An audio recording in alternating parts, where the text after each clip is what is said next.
Hey there, it's Noble. How are you doing today? You look great.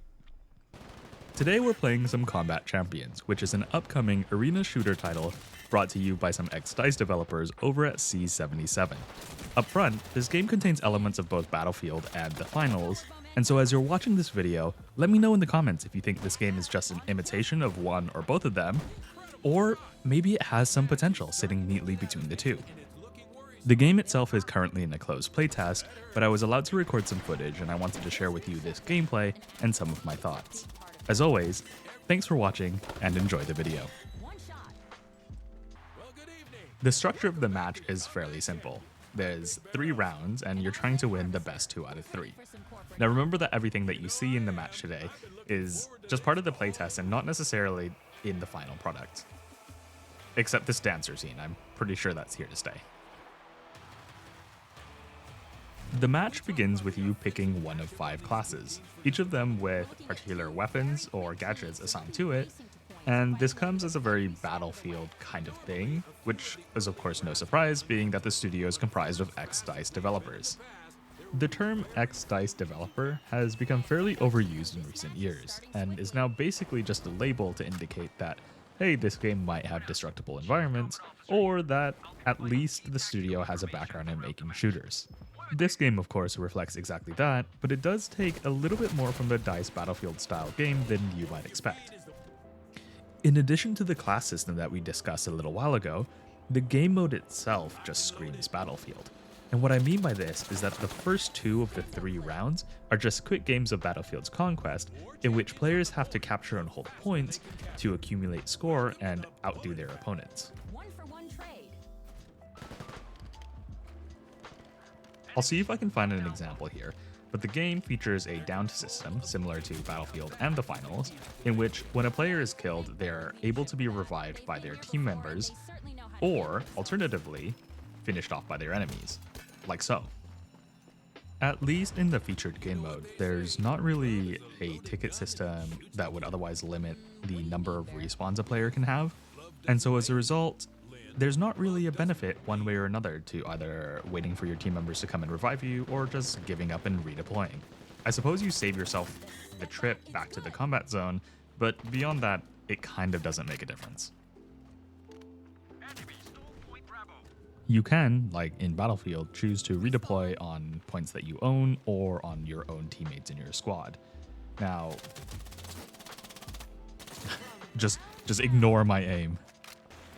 At least so far in the playtest, I have to say that the game feels just a little bit empty.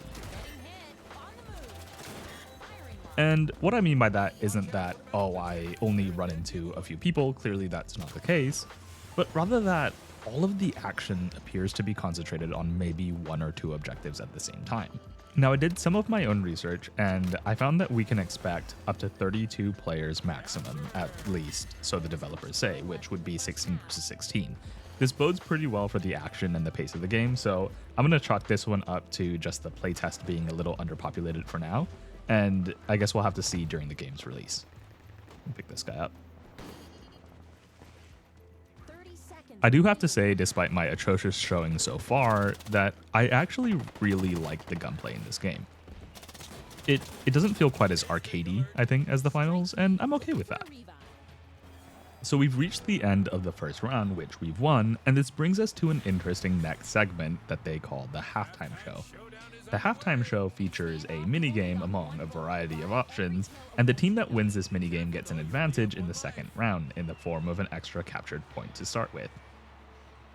Now the game mode that we are playing in particular is called Standoff, which is basically one in the chamber from Call of Duty.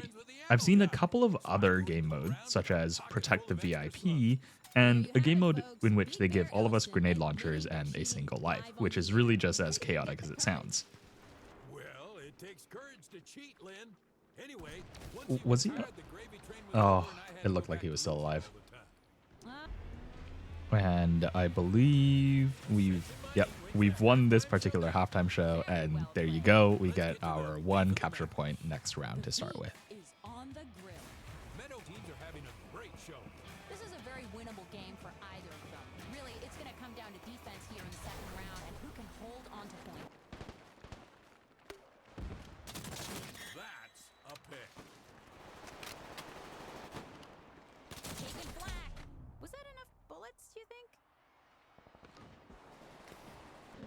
In the first round, we talked a lot about how this game was very similar to Battlefield and the elements that we found familiar.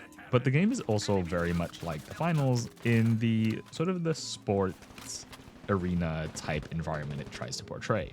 The interesting thing is that the finals is actually also developed by a bunch of ex-DICE developers and has the same sort of presentation.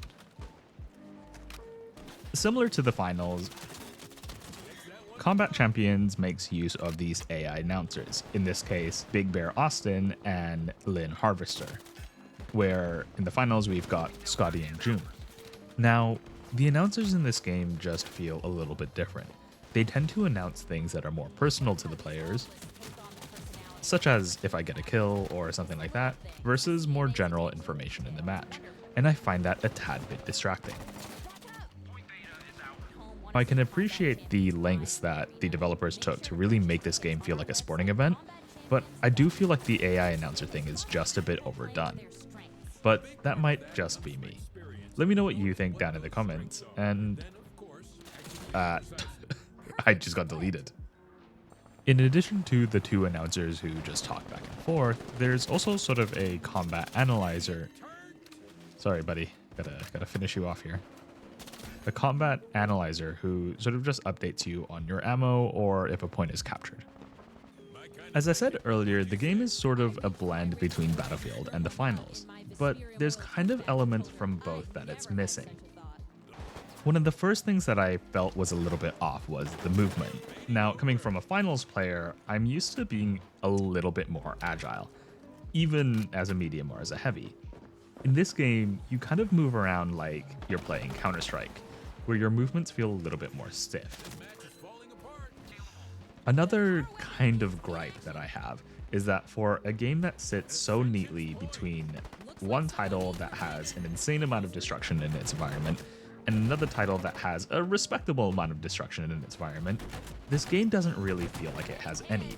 And it's not necessary that it does, but I feel like putting the by ex-DICE developers label on it kind of gave me the expectation that it would.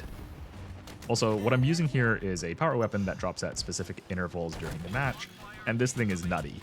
It's a little bit kind of Halo to have all these power weapons that drop, but I'm not mad about it. I think it's a nice touch. I'm kind of waiting to see if my team is going to push this point here, but I don't really think there's anybody left. Let's finish you off. Oh, wow. Now, unlike both Battlefield and the finals, this game does reward you for kill streaks. Once you get 10 kills within a certain amount of time from each other, you get what's called on fire mode. And it feels like it gives you at least increased armor and potentially increased damage as well. It also gives you this cool music that you're hearing here in the background. I think this also visually turns you into your team's mascot. Oh, not the grenade launcher. Oh. You didn't even see me. Don't worry, buddy. I've got you.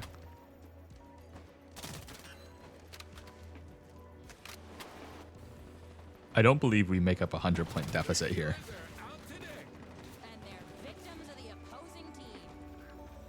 Oh. No, I meant to help revive you, not grab your power weapon. Sorry about that, buddy. It'd be interesting for them to add some other power weapons, like a rocket launcher or something of the sort. You know, something that gives a little bit of oomph. Also, we've definitely lost this round now.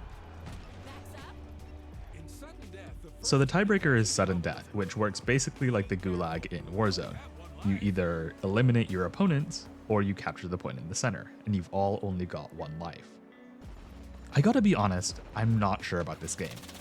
It blends both Battlefield and the finals in a really interesting way, and at the same time, it just...